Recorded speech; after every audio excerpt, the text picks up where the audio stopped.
gerak jatuh bebas. Gerak jatuh bebas. Jadi benda kita jatuhkan, kemudian kita ukur ketinggiannya, kita ukur waktu jatuhnya, kemudian kita akan ukur percepatan gravitasi di tempat ini. Maka tujuan judul pertama ini, jatuh bebas, adalah menentukan percepatan gravitasi di tempat ini.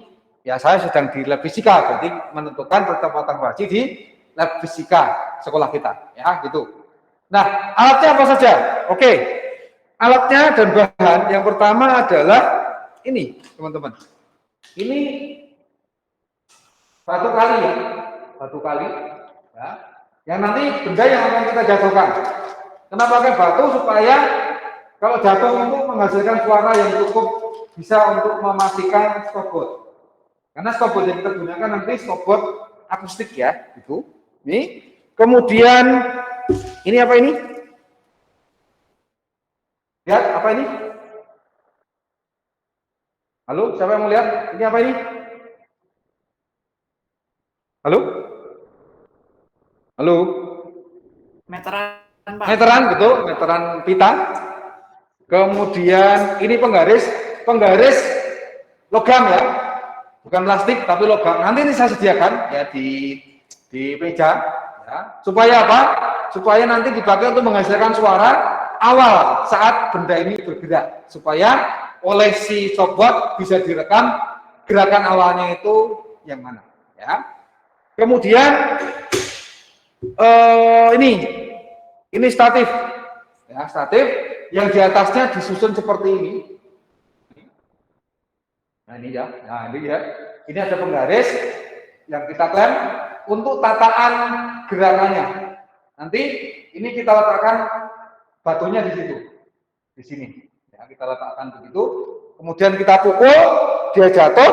Yang kita pukul bukan bendanya, yang kita pukul tataannya, sehingga si batunya jatuh, ya, batunya jatuh. Terus pada saat jatuh itu kan dipukul, artinya ada suara, begitu, ada suara, gitu, ya, dengar, ya, gitu. Nah, suara itu dipakai oleh stopwatch akustik untuk men-start stopwatchnya. Kemudian batu jatuh menghasilkan suara, gitu, ya, gitu. Nah, suara itu dipakai untuk men-stop dari stopwatch. Maka kita harus gunakan aplikasi ini, PyPok. Ya, aplikasi PyPok, ya, ini. Maka, nah, aplikasi ini kamu akan apa kui? Nah, diinstal di HP kamu, ya, ini. Yang kamu gunakan yang ini, teman-teman. Nah, yang akustik stopwatch, ya, yang akustik stopwatch. Nah, itu nanti kita klik, itu maka akan muncul seperti ini. Ya, di situ ini kita reset begitu, ini kita nyalakan. Loh, nah, gitu.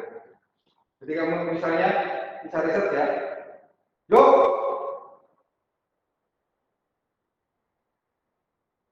Loh, oh, belum saya play, ya. Loh, nah, gitu kan. Halo, loh, nah, jadi dua suara bisa menyalakan, bisa mematikan. Loh, gitu kan. Itu selang waktu saya bersuara dari suara satu dan suara dua. Nah, begitu pula nanti pada saat tempat batu dipukul menghasilkan start, karena batu jatuh men-stop stopwatch. Oke, begitu, ya, cara kerjanya. Kemudian kita ukur ketinggian si batu itu jatuh, itu sebagai H. Kemudian stopwatch mencatat jatuhnya batu dari mulai sampai jatuh ke lantai berapa sekon. Waktunya bisa kita ukur. Maka kita punya data H, punya data T. Nah, sehingga G bisa kita ukur. Nah, tapi tentu saja dengan menggunakan dasar persamaan. Persamaannya apa kira-kira ya? Untuk gerak jatuh bebas, untuk mendapatkan G, diketahui H dan T. Coba, siapa yang mau mengungkapkan persamaan yang dipakai apa? Halo? Halo? Kok diem saja? Halo?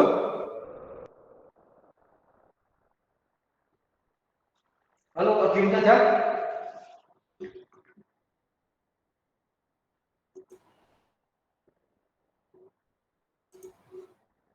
Halo? Teman-teman, siapa ini? Kanya, halo Kanya. Apa yuk persamaan dasarnya untuk jatuh bebas hubungan antara H, T, dan G? Halo? Halo? Lupa. Apa? Lupa, Pak. Masa lupa? Gerak jatuh bebas itu kan GLBB. Ya, maka ya dasar persamaannya GLBB. Jaraknya diketahui H, waktunya tahu T, V0-nya kan 0 ya. Karena mula-mula jatuhnya tanpa ada kecepatan. Hanya yang saya pukul kan tempatnya, bukan bendanya. Jadi mula-mula benda gak punya kecepatan awal. Jatuh dipercepat sehingga waktunya kita dapatkan. T ada, H ada, kita mendapatkan G. Maka kira-kira apa persamaan yang mendasarinya? Halo? Ada yang mau bantu katanya? Cindy? Iya, Pak. Apa yuk persamaannya? H sama dengan V0 T Hah? tambah setengah GT GT kuadrat. kuadrat, betul. Cuma V0-nya 0 kan? Karena gerak jatuh bebas. Berarti H sama dengan? Setengah GT kuadrat. Oke, H sama dengan setengah GT kuadrat. Betul sekali. Sip. Nah, tapi yang kita cari G, sehingga G sama dengan 2H per T kuadrat. 2H per T kuadrat. Hanya bisa kita ukur, T-nya bisa kita gunakan stopwatch. Ya, di aplikasi. Maka langkahnya, ya udah kita ukur ketinggiannya aja. Ya, kita ukur ketinggiannya pakai mistar pita ini. Ya. Nah, karena kita nanti satu orang, ya, kalau begini kan tidak bisa ya, maka ini kita kasih di lantai ujung yang angka 1 ini, kemudian kita jepit dengan sepatu kita, kaki kita ya, ini dijepit gitu. Nah, gitu kan? Kemudian kita ukur berapa ketinggiannya, kita geser sedikit, apa-apa lah. Oke, itu apanya? Oh, ini kok di sini.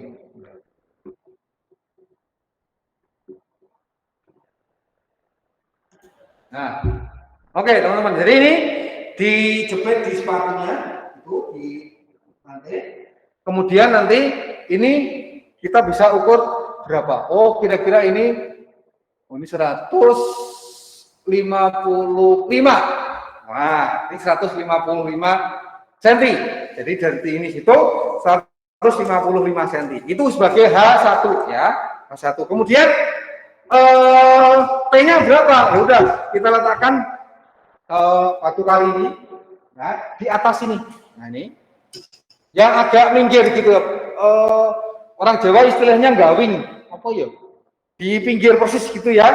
Kemudian kita siapkan akustik stopwatch, ya. Kita riset dulu atau kita play begitu. Terus siapkan alat ini juga. Itu ya, sebentar ya.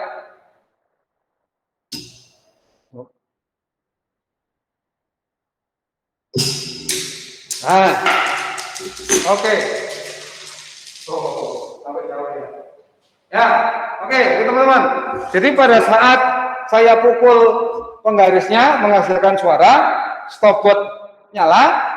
Pada saat batu jatuh menghasilkan suara, menghentikan stopwatch. Maka hasilnya ini, teman-teman.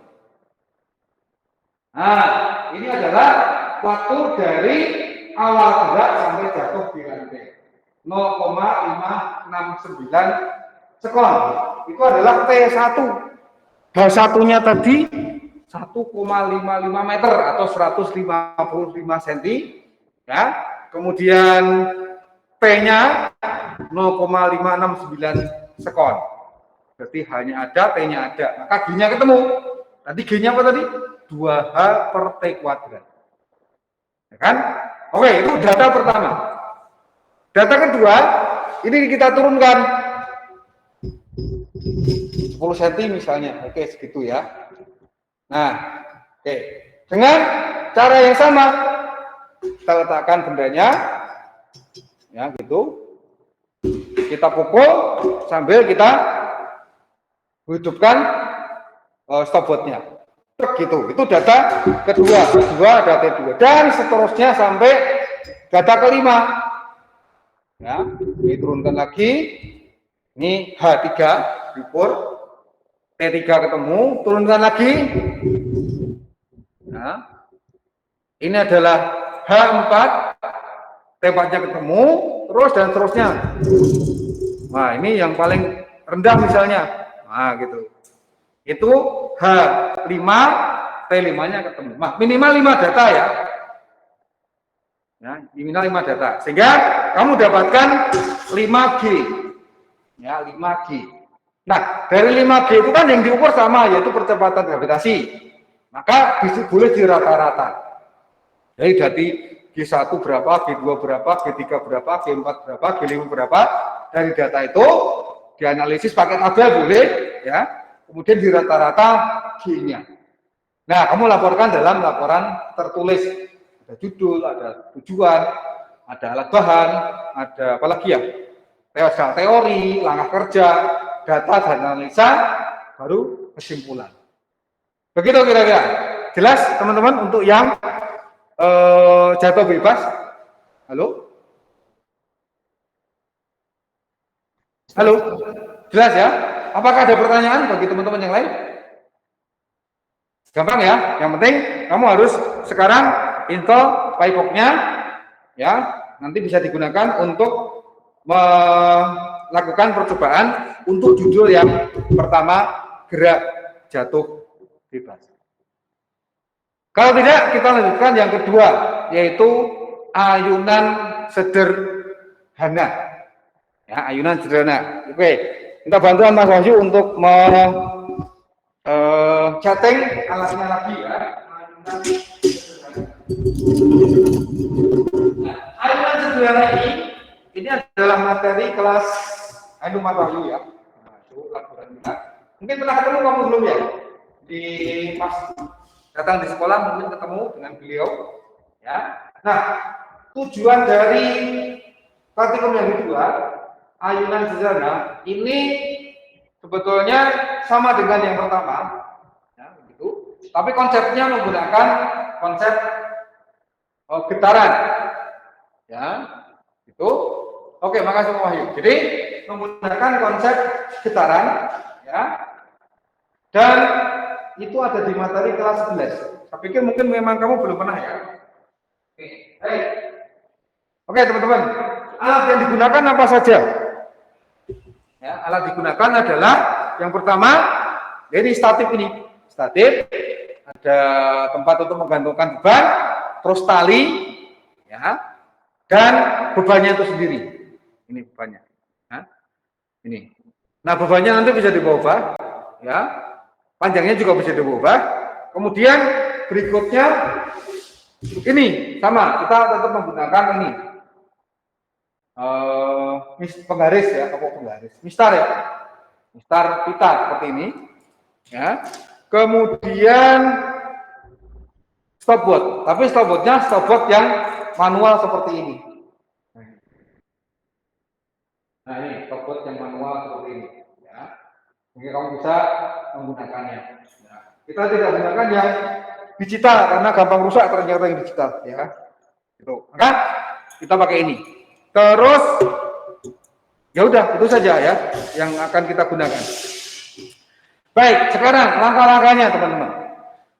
Kita akan setting, kita ikatkan benang bandul ini di ujung ini di statiknya, kemudian ujung bawah kita gantungi beban, ya, kita gantungi beban. Sebetulnya masa bebannya tidak diperhitungkan, kita hanya menghitungkan tentang panjang ayunan, kemudian periodenya dan percepatan gravitasi. Jadi tujuan kita sama seperti percobaan pertama, menentukan percepatan gravitasi, tapi menggunakan konsep ayunan sederhana. Oke, maka kita butuhkan dasar teori yang menggunakan persamaan tentang ayunan, kaitannya dengan periode. Coba, siapa yang ingat periode ayunan sederhana? Halo, siapa yang ingat periode dari ayunan sederhana? Ada T, ada G, ada L. L panjang ayunan. Siapa yang mau menyebutkan persamaan dasarnya untuk ayunan sederhana? Halo? Halo, nggak usah sebut nama, silakan siapa yang mau mengungkapkan. Yang apa 2pi akar L gitu bukan Pak? Oh betul, ya betul. Jadi P sama dengan 2pi akar L per G. P periode sama dengan 2pi akar L per G. Ada jembatan kelebihannya. T legi. Nah, T 2pi akar L per G. Nah, P adalah periode, nanti kita bisa ukur pakai stopwatch. L adalah panjang ayunan. Ingat, L panjang ayunan, bukan panjang tali ini ya. Ya, tapi panjang ayunan. Jadi bebannya diikut ukur panjangnya. Karena bisa saja bebannya panjang, lebih panjang pada talinya gitu kan. Yang ikut bergetar kan bebannya juga bergetar ya, berayun ya. Maka ya diukur juga panjangnya. Maka ukurannya nanti dari ujung ini atas sampai ujung bawah beban, bukan hanya panjang talinya. Ingat ya, itu panjang ayunan L-nya.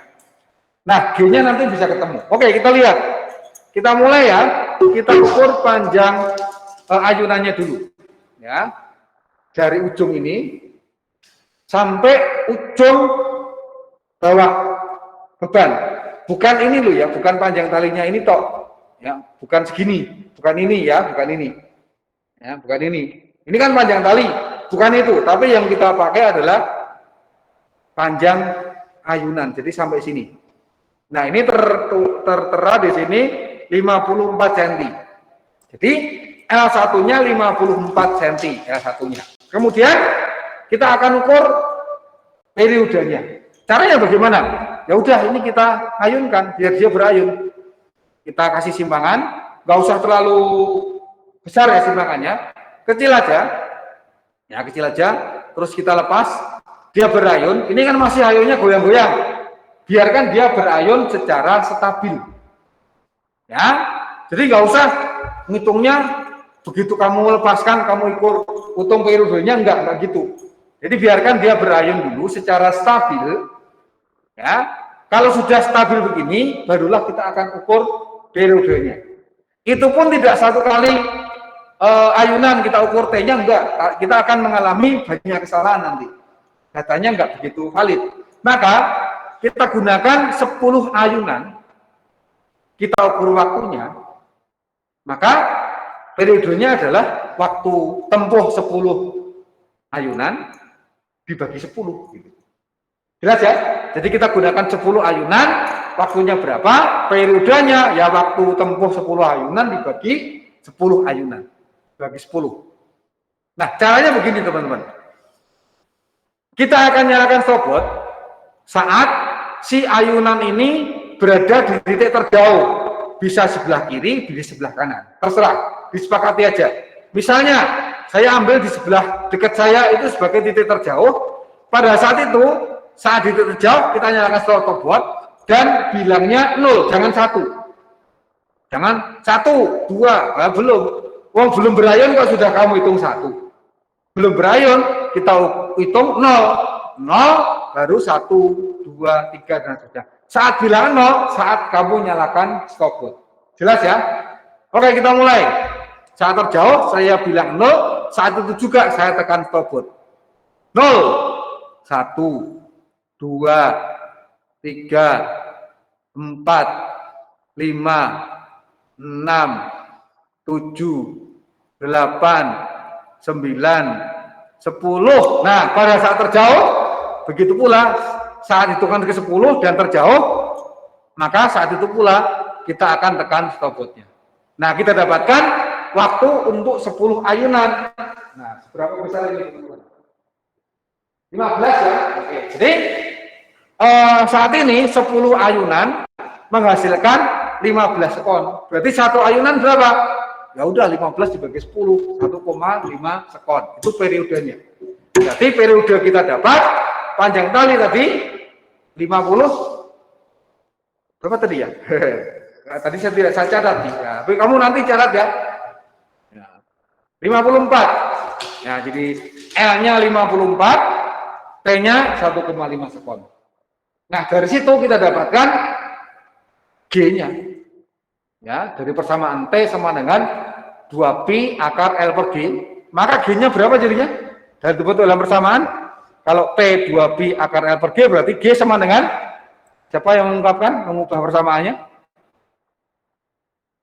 T sama dengan, G sama dengan, halo? Kalau T sama dengan 2pi akar L per G, berarti G sama dengan, halo?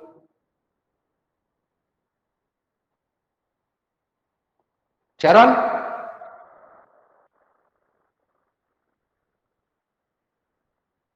Halo, Shannon? Shannon? Halo, Shannon? Iya, Pak. Halo, apa berarti? Kalau T sama dengan 2pi akar L per G, maka G sama dengan,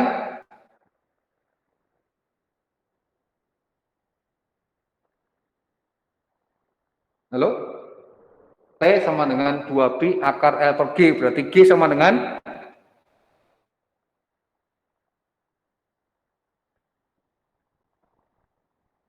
halo? Yuk aja.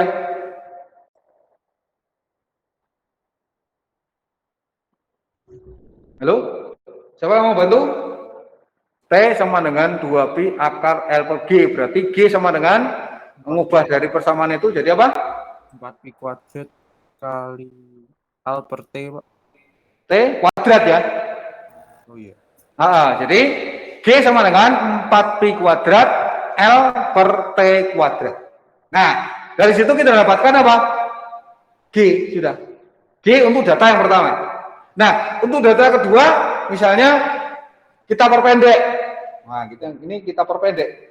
Tadi 54 cm, sekarang misalnya ini. Nah, ini berapa ya? Bisa kita ukur ya.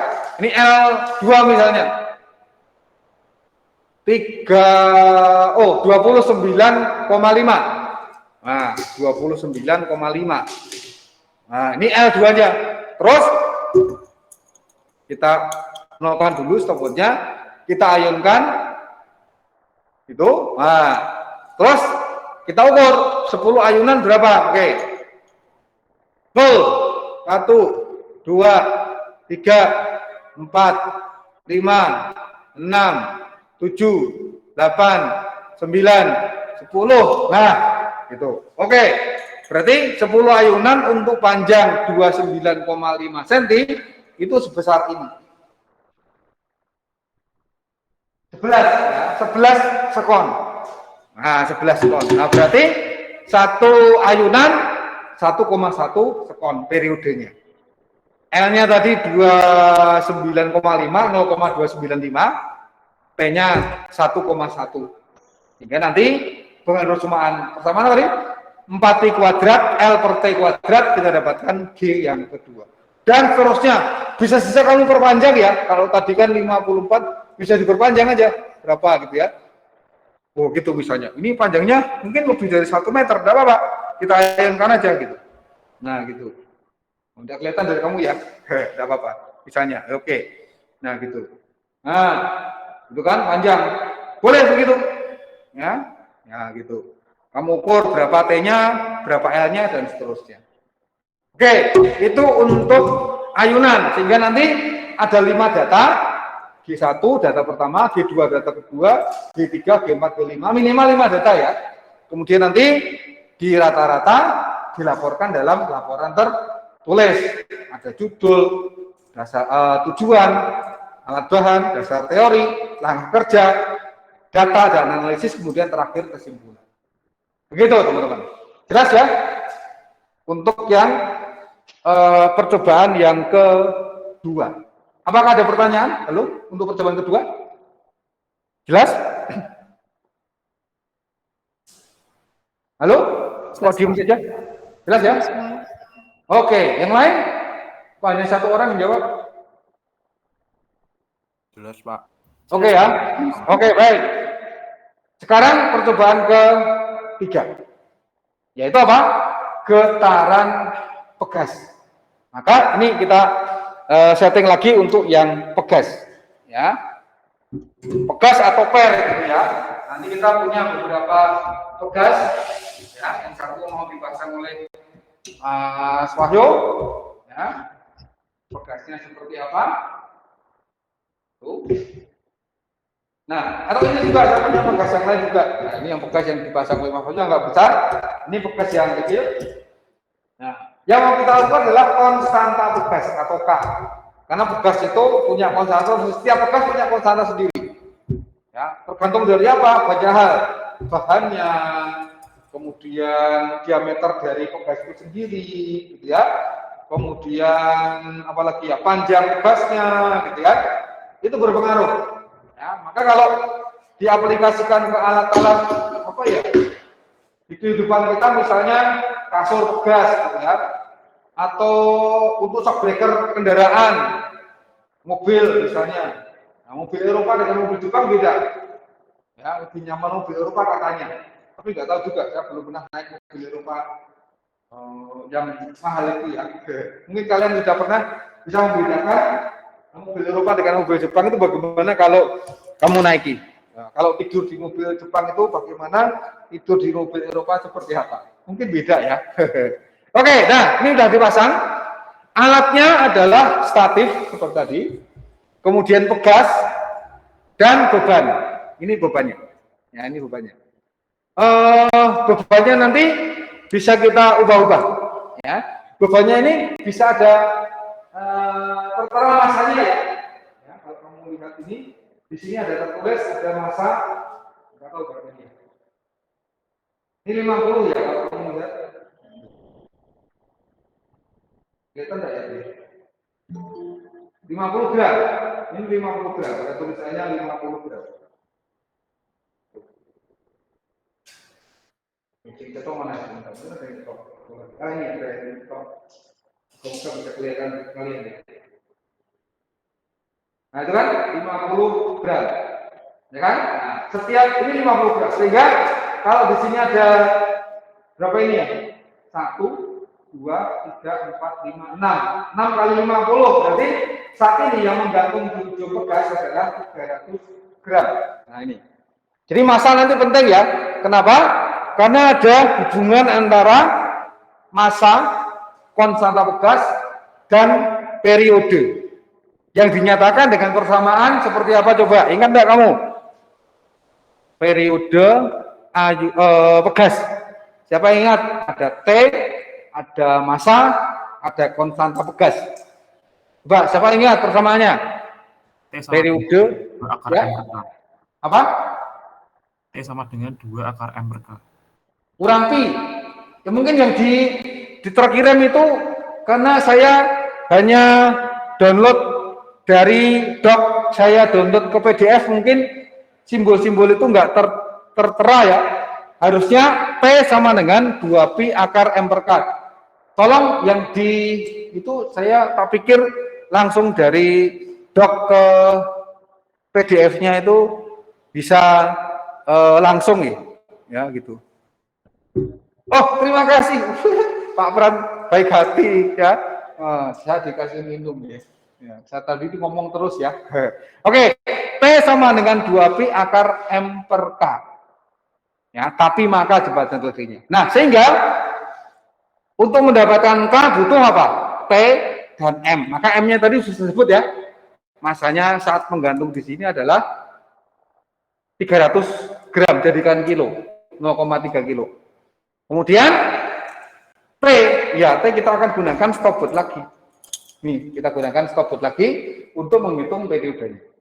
Ya, sehingga ini kita getarkan. Caranya ya kita tarik ke bawah, tapi jangan terlalu panjang ya nariknya ya. Oh, nanti bisa melompat ini bebannya ya.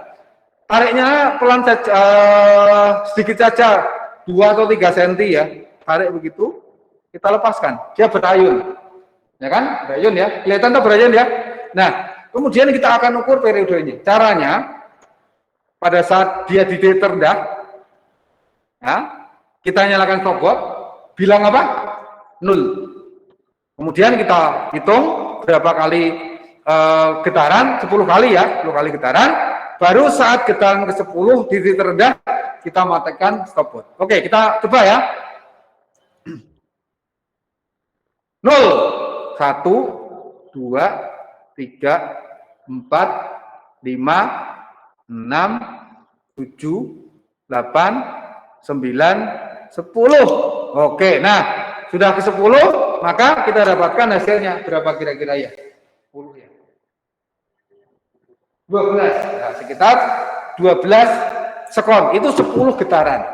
Berarti satu getaran adalah 1,2 sekon. Masanya tahu 0,3 kilo. Periodenya 1,2 sekon. Maka K-nya ketemu. Dengan cara apa? Ya tadi T2Pi akar M per K diolah, M per K ya diolah, jadi K sama dengan 4Pi kuadrat M per T kuadrat. 4Pi kuadrat M per T kuadrat. Maka ketemu K. Nah itu K1 dari data pertama. Nah data kedua, kita ambil bebannya. Kalau tadi 300, kita ambil 50, jadi 250 gram. Atau 0,25 kilogram. Kita getarkan, kita ukur T-nya dan seterusnya. Sampai ini data kedua, data ketiga kita kurangi, jadi M-nya 200, data ke 4 ini 150, data ke 5, nah masanya tinggal 100 gram. Nah ini. Nah, 100 gram kecil, maka kalau ini saya tarik agak jauh saja bisa jatuh loh ya. Gitu. Nah, ini kayak gini getarannya nggak bagus ya. Nah, maka jangan sampai kamu tarik terlalu besar. Tarikannya kecil aja dari kondisi seimbang ini. Tarikannya 2 cm atau 3 cm aja kita getarkan. Nah, ini. Nah, gitu bergetar begitu. Kemudian sama kita akan hitung periodenya. Kita mulai ya. 0, 1, 2, 3, 4, 5, 6, 7, 8, 9, 10. Nah, gitu. Nah, 10 ayunan, 10 getaran, periodenya berapa? Kita lihat waktunya berapa ini? 7 ya, 7 sekon. 7 sekon, 7 sekon tapi 10 ayunan. Berarti satu ayunan 0,7 sekon, itu periodenya. Nah, bebannya 100 gram, 0,1 kilo. Nah, berarti M-nya 0,1, T-nya 0,7, dengan rumus K sama dengan 4Pi kuadrat M per T kuadrat ketemukan. Nah, dari data 1 sampai 5, kita dapatkan 5K. Karena yang kita ukur sama, yaitu bekas ini, ya udah kita rata-rata untuk bekas ini. Seandainya nanti Pak Eka memberikan bekas yang kedua, yang ini, maka antara bekas ini dan ini tidak boleh dirata-rata loh ya. Jadi kalau misalnya ini, ya sudah kita dapatkan 5 data ini untuk bekas ini. Kita dapatkan K yang bekas ini berapa. Kemudian kalau data ini ada 5 juga, K 5, ya sudah ini rata-rata di sini saja. Dan nggak boleh dirata-rata antara ini nggak boleh. Kenapa? Bekasnya berbeda gitu.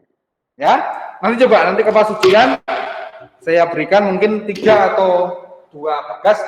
Saya minta untuk kalian menghitung bekas masing-masing berapa K-nya. Gitu. Oke, gitu. Jelas teman-teman? Halo? Apakah ada pertanyaan? Halo? Jelas? Oke. Ada pertanyaan enggak?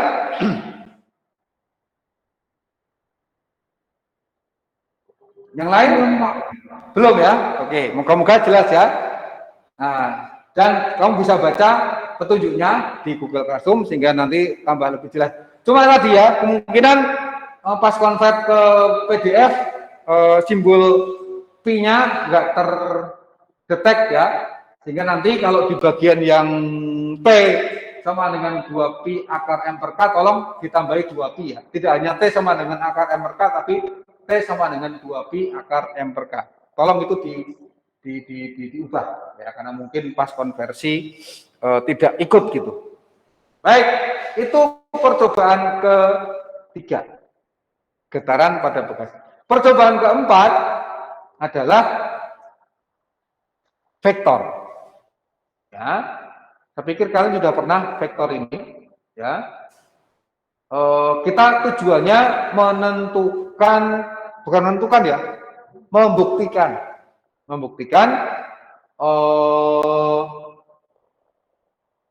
apakah betul sih rumusan resultan gaya dengan menggunakan metode jajaran genjang.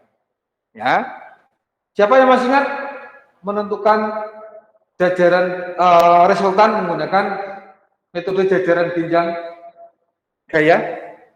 Siapa yang masih ingat?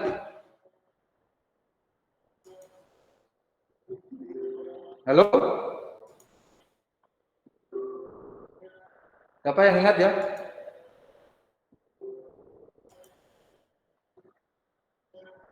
Halo? Siapa yang ingat? Resultan gaya dengan menggunakan metode jajaran genjang. Halo? Ada dua vektor. Resultannya akar B kuadrat plus B kuadrat plus 2AB cos theta itu ya Pak?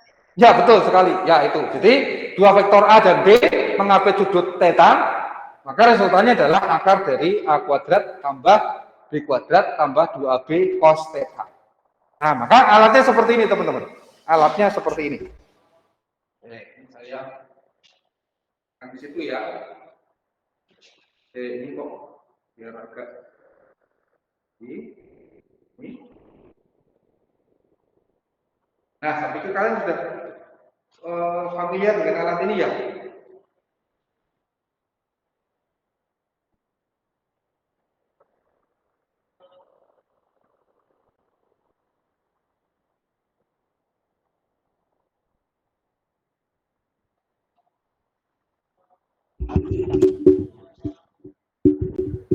Apakah kalian sudah familiar dengan alat ini?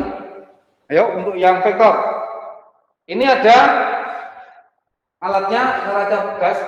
Ini neraca bekas 1, ini neraca bekas 2. Ini talinya, tali 1, 2, dan 3. Kemudian ada katrol. Ini katrolnya ini katrolnya. Kemudian ada bebannya. Pernah ya? Kemudian di sini ada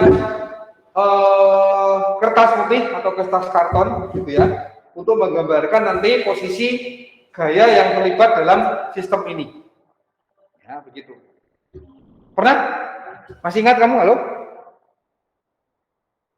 Halo? Masih ingat ya? Halo? Kok diem saja? Ingat dikit, Pak. Ingat dikit ya. Oke, caranya begini. Nanti ini ada apa ya namanya, kejepit yang diletakkan di meja. Kemudian ini sebagai tataan untuk apa ini? Neraca bekas 1. Ya. Kemudian di sini ada penjepit ya, yang kita jepitkan di meja sebagai tataan untuk yang neraca bekas yang kedua. Kemudian neraca bekas kita ikatkan pada tali 1, tali 2. Kemudian ada tali yang ketiga yang dikaitkan dengan tali 1 dan 2. Ini sebagai titik acuan, titik apa ya? Titik tumbuh ya, dari tekanan 1, 2, dan 3. Nah, nanti nilai gaya 1, F1 atau T1 atau gaya A ya, itu bisa kita baca yang ada di sini, di neraca bekasnya.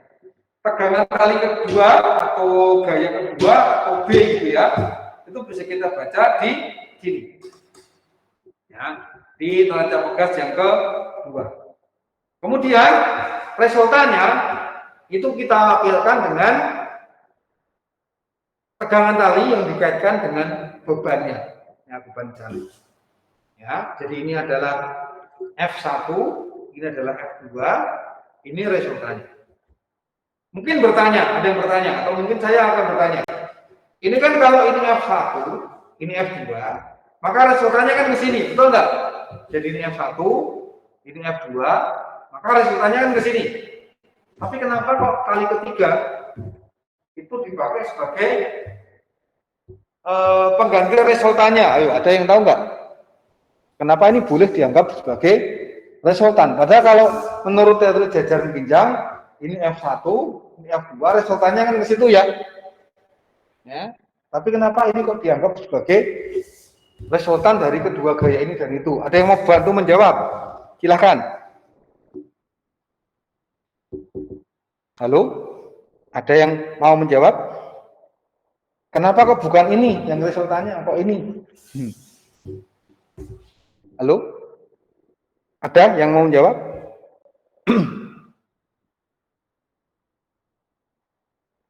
Halo?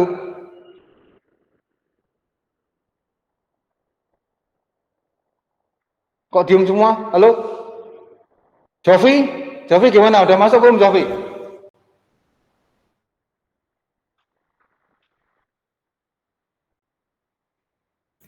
Karena besarnya sama mungkin, Pak.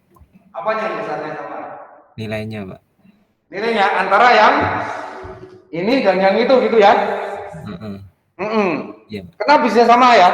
Kasusnya kenapa kok bisa kamu simpulkan bahwa itu sama? Yo, ada syaratnya kan di fisika. Kamu boleh menyatakan, oh yang ke kanan dengan yang kiri itu sama. Ya, alasannya apa? Atau dasarnya apa ya?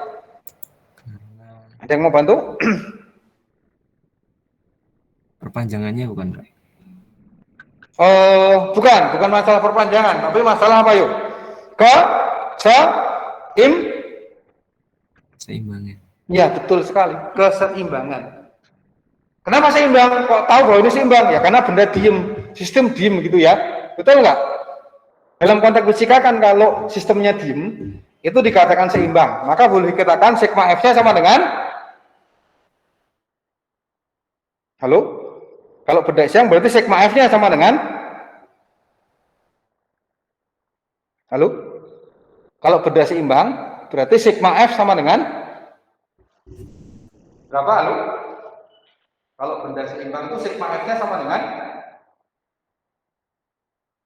halo? 0 ya, Pak?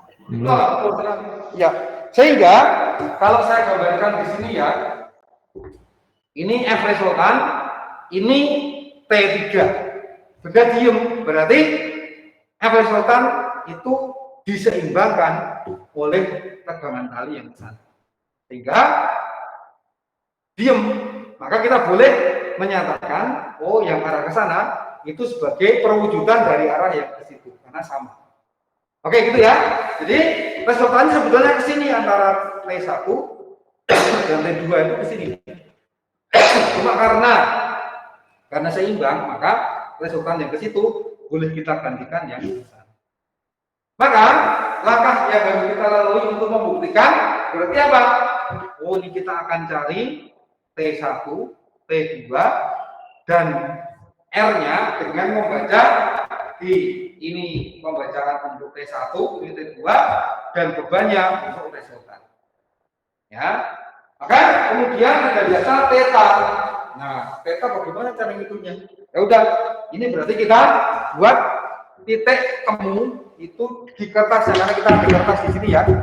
Maka kita tekan pelan-pelan sampai kertas, kemudian kita pakai pensil dan juga nanti busur derajat, ini busur derajat dan juga penggaris. Maka pertama kita buat titik di titik tumpu antara ketiga tali tadi ya. Ini, kemudian satu titik persis di tali T2, satu titik persis di tali T1, dan satu titik persis di bawah T3. Nah, gitu. Oke, maka kita punya 4 titik. Titik di tali T2, titik di tali T3, kemudian di titik tumpu, dan kali di titik 3. Nah, kemudian kita buat garis hubung antara keempat titik tadi. Ini sebagai perwujudan dari F1. Ini adalah perwujudan dari kali atau tali kedua atau T2 atau F2. Ya, kemudian ini perwujudan dari T3 yang merupakan resultannya. Gitu. Nah, kemudian ini sudut alfanya. Oke lah, kita beri namanya adalah F1 atau A1, A1 juga boleh, A juga boleh. Ini F2, ini adalah F3 atau adalah R. Nah, kemudian alfanya. Oke, kita cari tahu nilainya. F1 berapa ya? Minta tolong Mas ya. Berapa? 0,8. Berarti F1 0,8 Newton. F1, F2-nya sama 0,8 Newton. Nah, ini F1 0,8, F2 0,8. Nah, F3-nya berapa? Kita lihat di sini. Nah, ini ada 1, 2, 3. Ya, 1, 2, 3. Masing-masing komponen itu 50 gram. Berarti 1, 2, 3. 50 kali 3, 150 gram atau 0,15 kilogram. Wah, berarti ini 0,15 kilogram. Supaya jadi Newton harus dikalikan G. Kan ini sama dengan M kali G. Nah, M-nya 0,15, G-nya jangan 10 teman-teman ya. Karena kita bekerja di lab. Ya, kalau yang 10 itu di kelas. Kalau di lab 9,8 meter per sekon kuadrat. Jadi berapa? Jadi itu. Nah, kemudian kurang satu data lagi, yaitu apa? Sudut. Nah, sudutnya kita gunakan busur derajat. Sudutnya berapa ini ya? Oh, sekitar 58. 58. Nah, berarti datanya udah dapat semua. Ada F1, ada F2, ada theta, ada R. Nah, dengan data itu kita bisa membuktikan apa benar sih hubungan antara R, F1, F2, dan theta dalam bentuk persamaan jajaran ginjal yang tadi sudah kamu sebutkan. Begitu teman-teman. Jelas ya? Halo? Halo, jelas teman-teman?